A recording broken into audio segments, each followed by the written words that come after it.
my blood moving anyway. Hope it does yours. It's a good place to be all the time, right? Good morning, everyone. I'm Nancy Ennis, and I'd like to welcome all of you this morning, and I believe there's something we all have in common this morning. We set our clocks ahead. What do you think? Things will probably be happening a little later in the service today as people wake up and discover what has happened. So are y'all a little sleepy today? Yeah. It's easier to go the other way, isn't it? Yeah. Okay, well, let's give our music team a great big thank you for getting us in the heart this morning as we begin our time together. And we have Ronnie and Kate and Cindy, and we have Tina and Doug and Greg and Jake, and everybody's here this morning to help us celebrate. So glad you all are here this morning. So who's here for the first time? Anybody? No, they're all sleeping. Okay, we know where they are. And today I would like to welcome all the people who are joining us on TV. We're glad you have joined us. We're glad that you're with us. We're glad that we're back with you. So we invite you to join us on Sunday morning. We're here for a celebration every Sunday at 10:30. So let us begin our time together this morning with our statement of faith, and you'll find that in your program or on the screen. And we'll take that together. There is one presence and one power in my life and in the universe, God the good, omnipotent. Then let's take that within for a few moments. Let our attention go deep within, into the experience of that living presence that dwells within us. The one power, the one presence that's good. So feel that goodness that is God within us. That love that is God. That joy that is God. That peace that is God. It's all there for us right now. We have everything we need to live a life with meaning and purpose, fulfill our sacred purpose on this earth. So as we feel it now and as we know it, we join together in our time this morning in celebration of God, celebration of all of our blessings, and celebration of our time together. So we let go this morning. We let you be in charge, God, of all we say and all we do. We stay in our heart, and we listen, and we follow. And so it is. Amen. Then let's join together in our mission statement, and we're going to have to be really loud on that bold word today that describes us, so let it out. Here we go. We are a vibrant community dedicated to celebrating spiritual freedom, sharing abundant joy through love, prayer, and service. Welcome. So we're going to sing again about prayer and praying, and then we're going to go down by the river.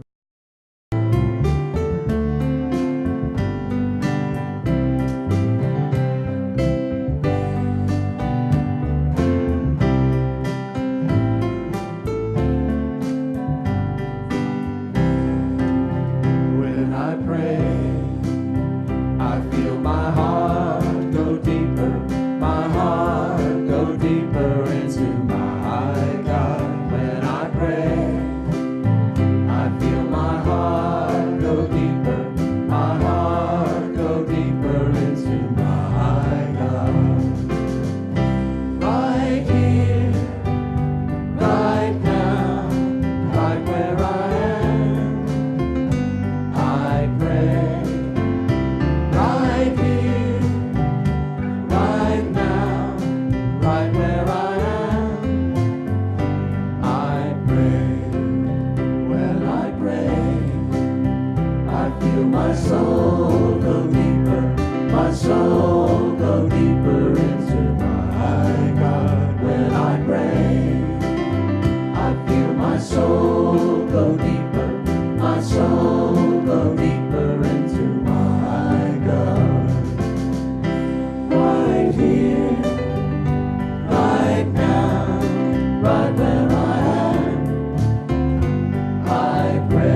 this next song talks about not resisting what comes your way in life.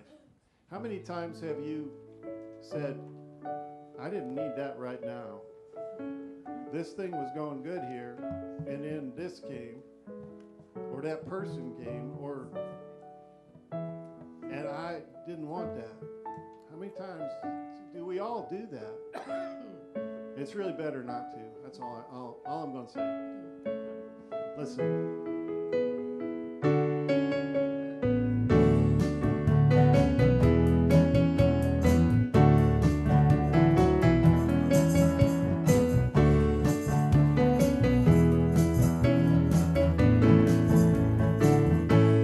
We are flowing down the river, down the river of life.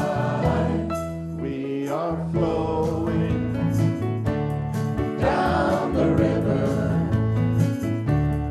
down the river of life. Don't resist the flow. Don't resist the flow. Don't resist the flow of the river. Don't resist the flow. Don't resist the flow. Don't resist the flow of the river. We are cruising down the river, down the river of life. We are cruising down the river, down the river of life. Don't resist the flow. Don't resist the flow. Don't resist the flow of the river. Don't resist the flow. Do not resist the flow. Don't resist the flow of the river. We are tubing down the river, down the river of life.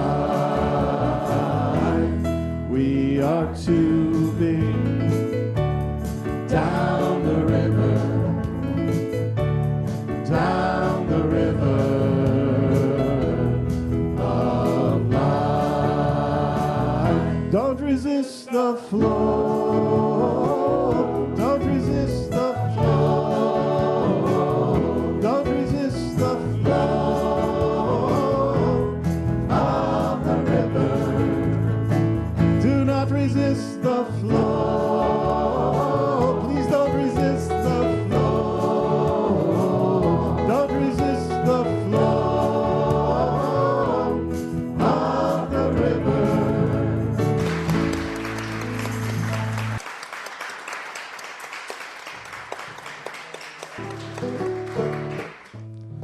When I was a boy, each week, Sundays we would go to church, pay attention to the priest. He would read the holy word, consecrate the holy bread. Everyone would kneel and bow. Today the only difference is everything is holy now. Everything is holy now.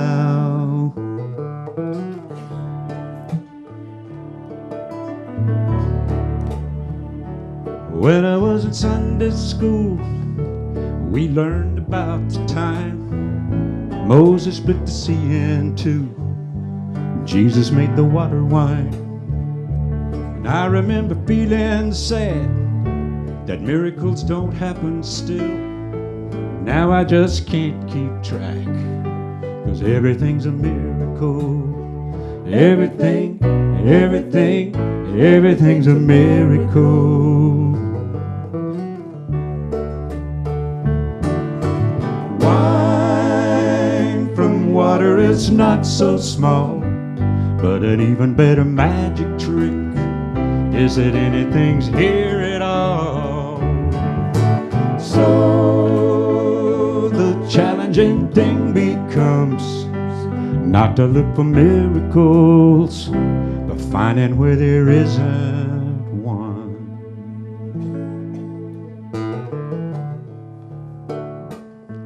When holy water was rare at best, it barely wet my fingertips. Now I have to hold my breath. It's like swimming in a sea of it. It used to be a world half there, heaven's second-rate hand-me-down. But now I walk it with the reverent air, 'cause everything is holy now. Everything, everything, everything is holy now.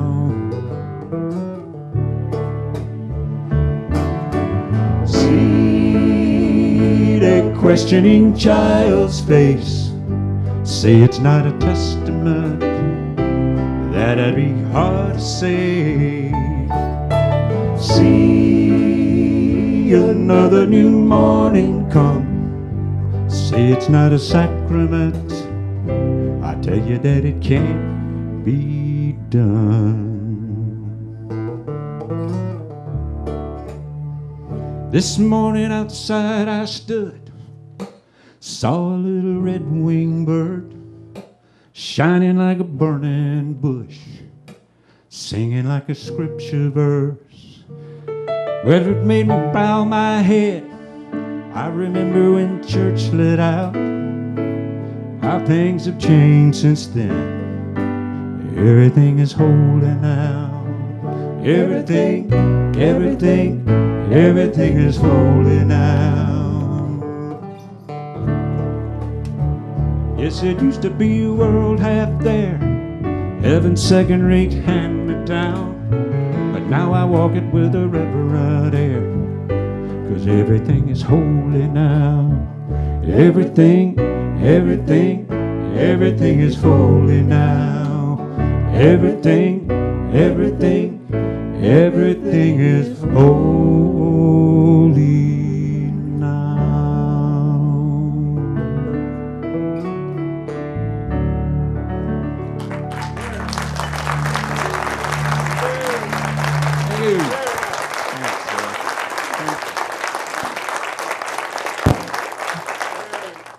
Good song. Wow. Great. All right. Well, well, I didn't know about the time change till sometime last night. If I hadn't heard somebody talk about it, I wouldn't have known about it. So I'm sure everyone's still adjusting to the time change. We had our first Course in Miracles class this morning, and I thought nicely attended. And we're looking forward to it. So we have that at 9 o'clock on Sunday mornings. And you that want to get up that early and come and be with us, we'd love to have you. And also we're changing the Wednesday night to 7 o'clock. It was 6 o'clock, which is just too early to fight traffic and to get here. So we are going down to 7 o'clock. And then on that, it's a third Wednesday when we have the healing. We'll just join in with the theme of the healing night with Nancy. And we want you to come and get that midweek charge. And it is that kind of a service. It's very inspirational, and we do singing, we do speaking, whatever the Spirit wants us to do. All right, this morning, a little different for me, but I was very much blessed and touched by a recent issue of Time magazine that just came out this week, called The Mindful Revolution. I don't know if any of you are familiar with this movement or not, which is gone worldwide, and also found it to be very much a part of here in Charlotte. did not know it. So I was very drawn to just talk about this as maybe something that individually or as a community we might be interested in joining with this movement.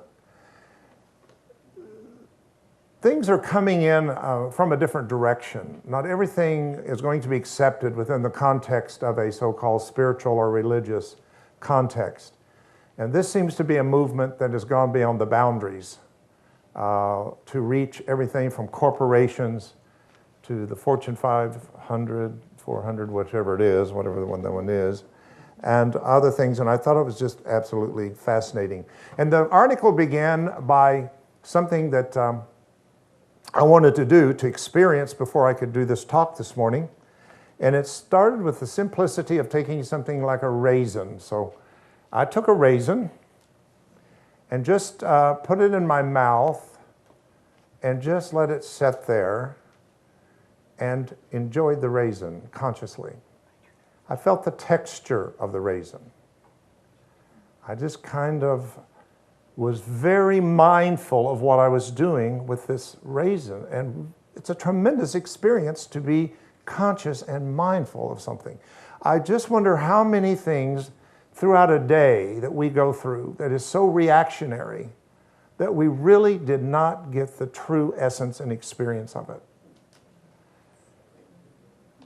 Walking the spiritual path that we all are on in New Thought and Unity and Course in Miracles and all of these are teaching us that every circumstance, every situation, every person, every encounter has a meaning to it. And that's what being a metaphysician is all about to me. It's the ability to go beyond the outer externalism of something to find out the essence of all things in our life. And this is how this article started out. And I thought that's strange, but I thought I can't talk about it unless I have that experience that this person is talking about. It was the first time in my life, and I love raisins, and I eat raisins. And I just throw them in and eat them as fast as I can, just to get the taste, just to get it done. And that's the way we mostly eat and do everything. But it was the first time I personally experienced eating a raisin. Consciously, the texture of it. It was an amazing experience. This movement, which is called MBSR, if anybody is aware of it, is mindfulness-based stress reduction. It is developed in 1979 by John Kabat-Zinn, an MIT-educated scientist. There are nearly 10,000 certified MBSR instructors teaching mindfulness techniques in nearly every state and more than 30 countries. Now, I'm reading this thinking, I know nothing about this. Why don't I know about something that is so large and crossing so many boundaries that is making such an effect upon people? We as human beings have learned to multitask. We can watch TV, some of us, text, pay bills, or even order our groceries while stuck in traffic. In time when no one seems to have enough time, our devices allow us to be in many places at one time, but at the cost of being unable to fully inhabit the place where we actually want to be. Mindfulness says we can do better. And I do think there is a better way to live life. And we're challenged. We're challenged in this particular environment that we're living in today. But you have to understand, coming from myself, being of the generation that I'm of and the age that I am, I have been somewhat resistant toward all this technology. Still don't know how I feel. I'm trying to become technological friendly. And I know that we are moving into it whether we want to or not. Even in our business of Soma Energetics, to be able to stay above water with it, we're forced to move into doing things a little differently, having more online classes and using the computer to reach the world at large, which has its pluses. But it takes new training, it takes an investment in new technology and instruments to be able to attain to that. And then there's the thing of old patterns. We humans, if we have nothing else to leave, would be our ability to adapt as human beings. We are a species of survival. That is what the Homo sapien is. We can say we have survived famine, we have survived wars, we have survived and survived, we have passed our genes down and survived within our offspring. We are survival. But I personally think that actually this began in the 60s. I think that something was leashed in the form of a new energy that began to stir up things, and we began the great revolution of this culture, moving us and evolving us out of 10,000 years of reductionism in which everyone was pretty much put in their box. And as long as everyone stayed in their box, we interpret that as peaceful times. That's why you that are in your 60s or so can always remember the 50s as such a great time of rock and roll and sock hops and going to the soda fountains and the Dairy Queen and, you know, the simple times when the worst thing that you did was sip a beer and maybe puff on a cigarette and get to second base. I mean, that was living it up. You had crossed the line. But something happened in the 60s in which people who were placed into certain positions didn't want to be in those places anymore. The city in the south that I was raised in Oklahoma, there was two sides of town. One for the white Caucasian and the other for the African American. Across the tracks. And as long as people stayed on their side of town, there was racially pretty much peaceful. As long as people took their place. Women had their place. They had been trained and taught to grow up and marry and please their man, take care of the man, have the children, stay at home type thing. And women decided, I have more to contribute to society than just being what the cultural role was. And women began to enter into the workforce more, begin to educate and empower themselves.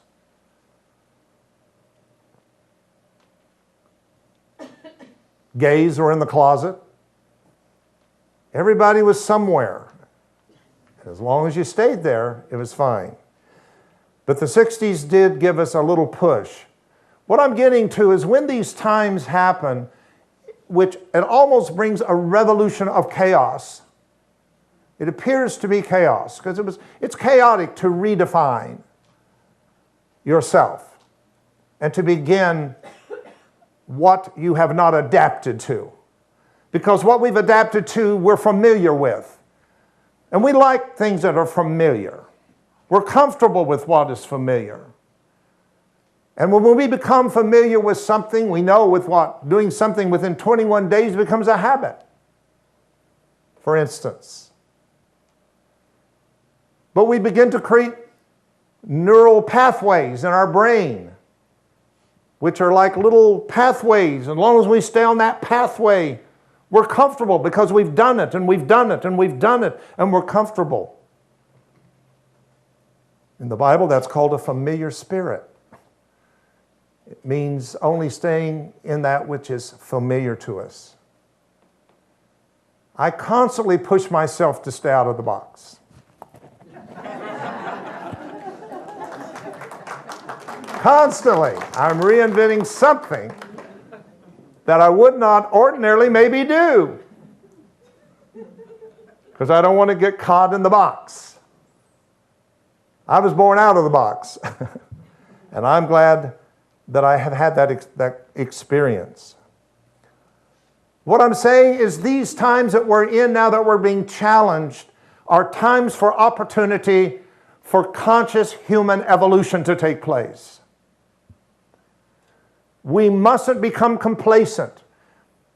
And I'm speaking to myself, but I must stop complaining about the changes that are going on and how complicated it is and how difficult it is, because it challenges me to feel like I'm not totally in control in this world of technology.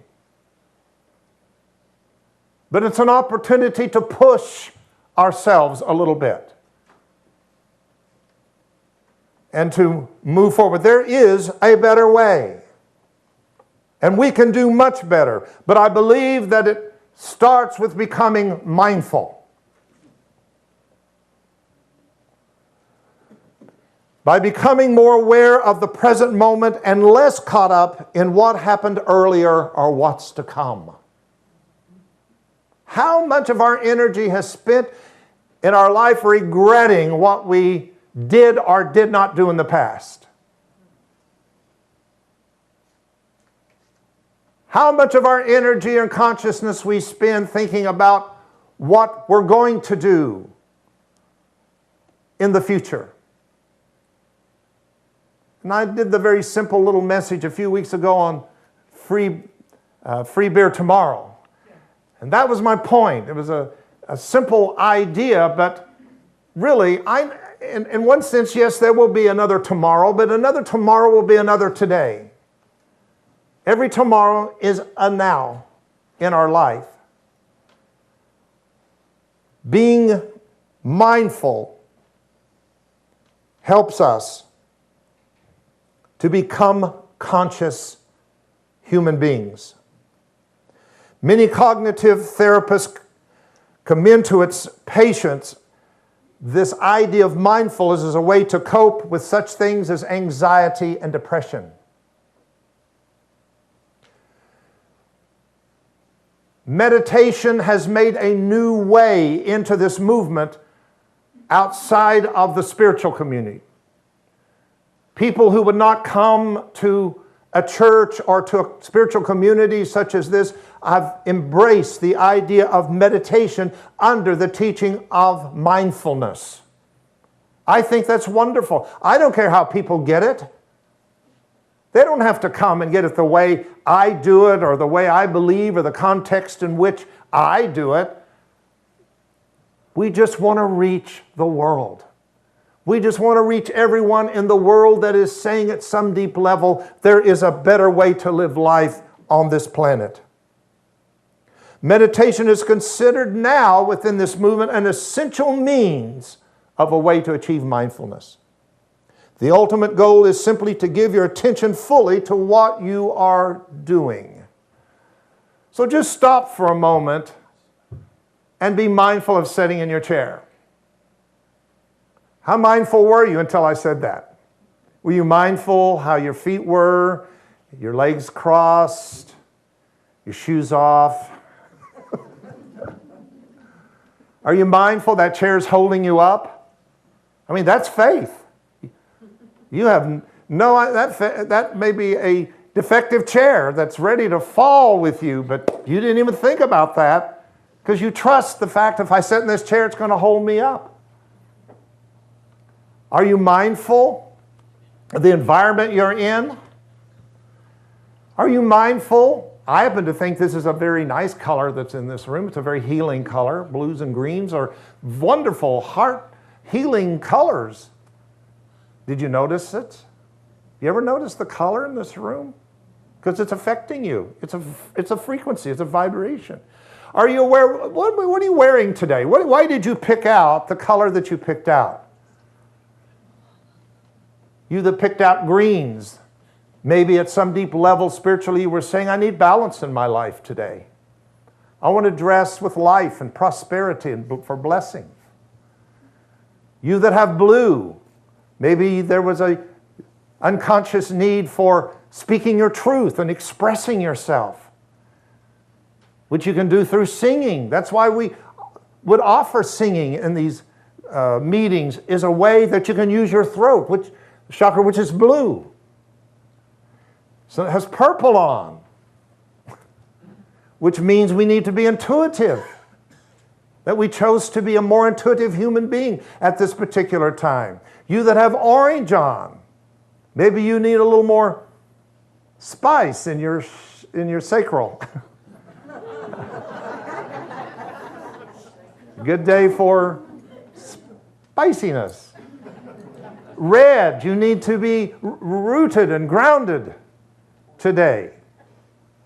I believe that everything is our story. Everything is telling us something, but we're not mindful. We think we pick out something because we like that color or because I didn't know what to wear or whatever. But there is a reason at the unconscious level for everything that you're doing, and it's affecting your life, but we're not mindful of life. It's going by so quickly.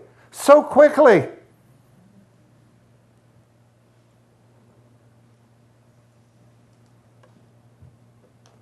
To view mindfulness simply as the latest self-help fad underplays its potency and misses the point of why it is gaining acceptance with those who might otherwise dismiss it as another New Age modality to meditation, when it has actually entered Silicon Valley entrepreneurs, Fortune 500 titans, and Pentagon chiefs and more. Don't give up on these systems. Yes, they're in chaos. Yes, there's greed. Yes, there's things going on that we do not agree with. But that's not the whole story. You can't throw the baby out with the bathwater. There is what I call spiritual plants or seeds that are seeded in every system that is out there. Yes, even the political. You cannot say all politicians are this, all medical doctors are that, all preachers are like this, based upon a few or because of what the media is feeding your mind with. And this is why I was so impressed with this, that this is going on in things that I would put aside and say, well, that's just another greedy corporation. It's just another bunch of people that's just out for power and money. But in the midst of it, something is going on, and they're meditating in their conference rooms, in the back rooms, and trying to become mindful. Let's work with them energetically. That is our place as a spiritual community, is to feed that which is breaking through, not what's breaking down. Direct your intention today to what is breaking through.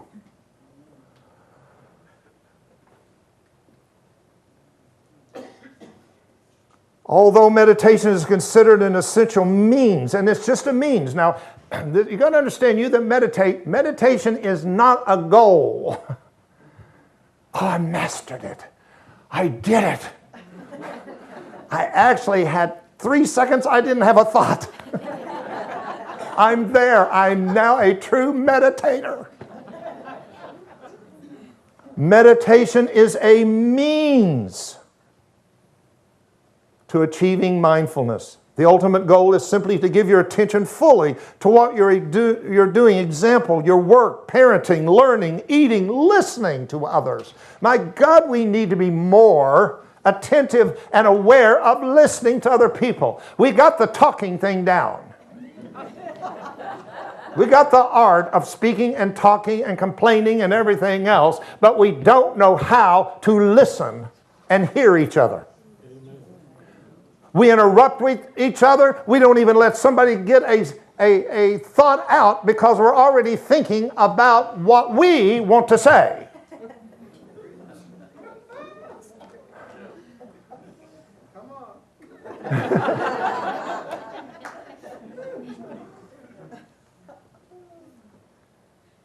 Be mindful of walking. So I did this around my apartment. How my heel just hits and my foot moves, and what's going on with these feet that carry this big old tall body around? Mindfulness. It's the most amazing spiritual experience one could have. I know that yoga has to be mindfully done. Tai Chi has to be mindfully done. But they don't have to be just a class we go to for an hour or so. We should bring that practice into our everyday life.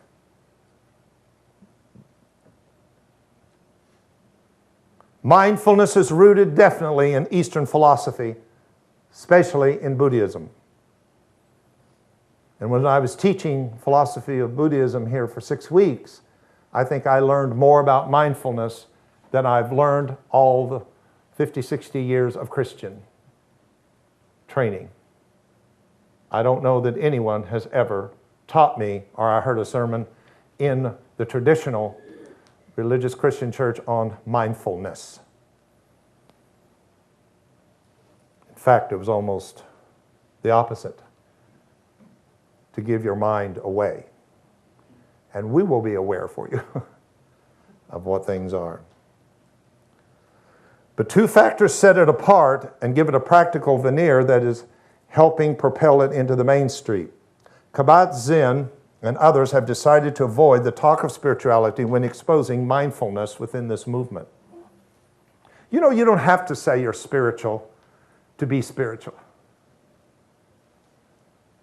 We don't have to use spiritual terminology to be spiritual. It's not our words that makes us spiritual.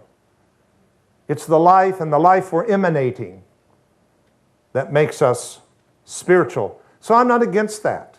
I'm not against the fact that they've chosen not to use the same language that I might use in my teachings whatsoever. And I'm willing to look beyond even that and stretch myself, which I'm attempting to do this morning a little bit. Baby steps. Instead, they advocate a common sense approach. I like that. People have said to me years back, how in the world did you get out of such a traditional, fundamental Pentecostal background, being raised in a family of preachers and ministers? And I said a lot of it was just sitting down and using common sense. When I would listen to these messages of the first part of it was that God was love and God is loving, and then I heard about a loving God who put people in hell forever, and common sense said to me, something's not right there. I didn't need somebody to tell me that. I didn't need to hear that teaching. It's just inside myself was some common sense that said something is not right about that picture. And that was my beginnings of moving me forward and out from being stuck in that particular mindset whatsoever.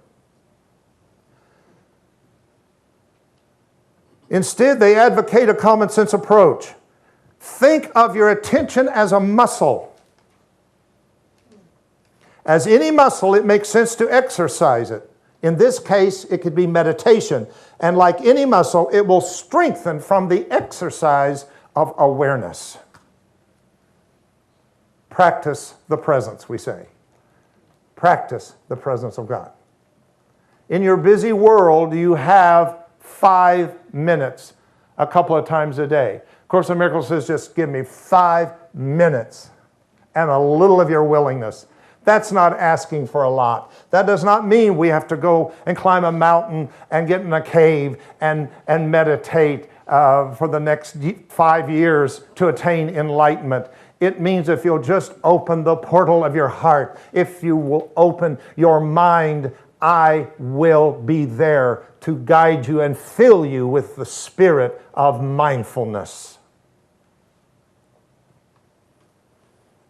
A more powerful factor in winning over skeptics is what science is learning about our brain's ability to adapt and rewire. And I've been fascinated with this. I read a wonderful book of a neuroscientist who went to Peru and learned to be a shaman. A neuroscience doctor, very successful, goes to Peru and learned shamanism and brought it back to his practice. And I read his book, and what he was introducing is something called neuroplasticity. Neuroplasticity is a scientific proof that we can reroute the brain and rewire it. If our illness or sickness is coming from somewhere in a neural pathway in our brain, then we can cure our illness by changing and rewiring that complete neural pathway and rerouting it by reopening other neural networks in the brain that has never even been used. You've got 100 billion or so of neurons. Most of them have never been used yet. And that's why we get caught into habits and whatever, because we keep looping the same thing over and over and over because we become so familiar with it, we lay with it and take an identity with it until we think that's who and what we are. We are sick, we are alcoholic, we are addicted, we are this, we are that, and we even have groups to go to confirm that. I've never found a group, Nancy, not one place that ever came together to just say, I'm just here to have a good time. Nothing brought me here that is an addiction, or nothing brought me here that had to do with anything psychologically depressing. I'm just here to be together and see what happens and just celebrate life. Where's that group? Here. Please do not take that for granted. I want to keep telling you that, if nothing else. I mean, I went a dry spell for a lot of years before I came here. You know, I mean, I'd come here for a weekend, but to move here and to be a part of something has been a lot of years for me, that I've gone through a long desert of not being able to be around people that have this type of spiritual mentality. And I do not take that for granted. Thank you, Nancy. Thank all of you. The art of mindfulness is gaining traction with people who might otherwise find mind-body philosophies a tough sell. The NIH, which is the National Institute for Health, report found that Americans spent some, get this, $4 billion on mindfulness-related alternative techniques in 2007. Now, the reason I want to do this is because if you're here and you're a little lost about what you should be doing, and you're looking for something, I'm exposing to you a large field that you might be interested in, I don't know, to become a part of, in the sense of taking the classes that are being offered, maybe going to certification, and becoming a part of teaching mindfulness in your community and into your areas. I looked it up here in Charlotte, and I wrote down some things, if I could find them, who was doing it. Myers Baptist, is that Myers Baptist? Myers. Yeah, Myers is offering it. There's a doctor who teaches it. There's two people here in Charlotte that has this. So what I would suggest that you, if you're interested at all, is just get on the internet, if you can, if you know how, and just type in the name of this the initials of this, which is MBSR. That's all I did, Charlotte, and I was amazed what came up right here in Charlotte, North Carolina.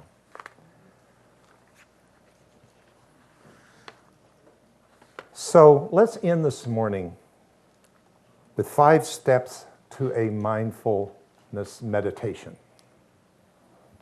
Is that all right? Just put your feet flat on the floor, if you will. I know. And be mindful of that. Be mindful of that. I know everybody says that. Everybody says breathe. Everybody says put your feet on the floor. You know, you got neurons for that. But don't do it reactionary. I want you to do it because You are planting your feet. Now, we're probably a cement floor here, I assume, or whatever, but it doesn't matter because the electromagnetic fields of the earth is coming up through here into your feet. So you're still connecting with the earth. We can call it Mother Earth if you'd like. Be mindful of that. Are you mindful of Mother Earth? Food that she supplies for you. What she's going through right now with all these changes that are going on. We need to be more mindful of the earth. We need to more and more, when we can, put our feet on the earth. Take off our shoes and socks and stand on the earth. Maybe our back to a tree. In some of the teachings of the Essene Gospels and so on and so forth, Jesus went and taught by the tree because he called the tree his brother. Be mindful of your feet, feeling the energy of earth coming up. Feel your bodies for just a moment so that you can go past it. Feel the energy moving up your legs to your coccyx area. And now feel the energy coming down from Father Sky. The energy of planets and stars, moons, suns that are penetrating into our earth from above, coming in through the crown into the pineal and pituitary gland and moving down your body at the spine and meeting Mother Earth at the coccyx. Father Sky and Mother Earth coming together.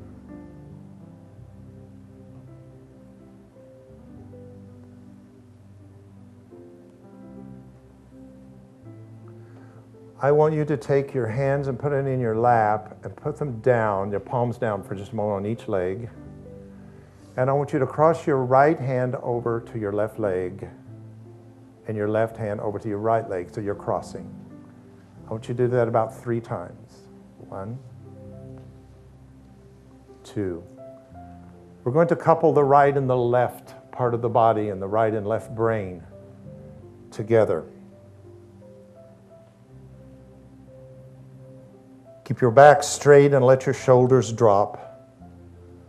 And now you're going to be very, very aware and mindful of the breath of life. Slowly take in the breath through your nose if you can. Hold it just a nanosecond of still point. Open your mouth and effortlessly let it go. Notice how easier it is to let go than it is to take it in. That is to remind you that when you're ready to let go of something in your life that is no longer serving you for your highest good, that is not aligned with any agreements or contracts that have been made previously or during this incarnation, is effortlessly let go by the exhale of the breath. Breathe in, hold it, and let go. At the conscious, unconscious, subconscious, physical, mental, and emotional level, let go. Fear, worry, concern, money matters, health,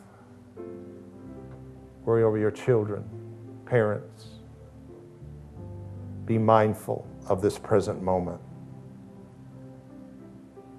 Close your eyes if you wish. And notice your breath. You don't have to change it and consciously be breathing in, breathing out. Just be aware of your breath as it takes its natural rhythm of breathing. But focus on the sensation of the air moving in and out of your lungs. Thank your lungs. Honor your lungs for what they do. to keep you alive in these bodies. And as thoughts come into your mind and try to distract you from your breathing and from acknowledging and being aware of your breath, acknowledge those thoughts. In other words, just, I know you're there. It's okay. I'm not going to fight you. You're not my enemy. That's what you do. You come and you go. You come and you go. Just part of the chemical makeup of the brain is to constantly fire out about 60 thoughts a day. And that's okay. I agree with my adversary. Quickly, lest he bring me before the judge and cast me into prison. I'm free about that.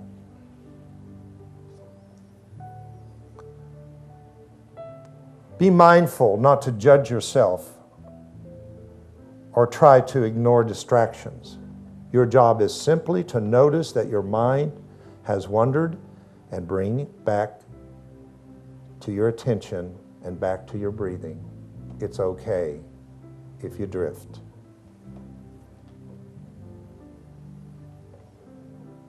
Even though some of you have done this many, many times, may you do it today with a new awareness and mindfulness that you've never done it with. And take this forward from this morning and start doing this minutes a day, even for a week. Don't become overwhelmed. Just make a commitment that I will do this every day for a week. And the more you meditate regularly, the easier it will be to keep your attention where you want it.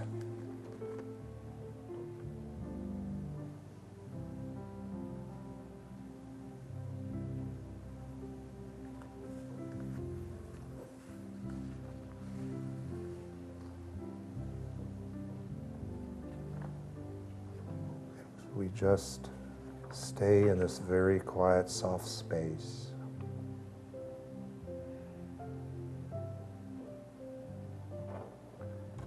As you are there, listen to these words that come from Psalms 8 and 4.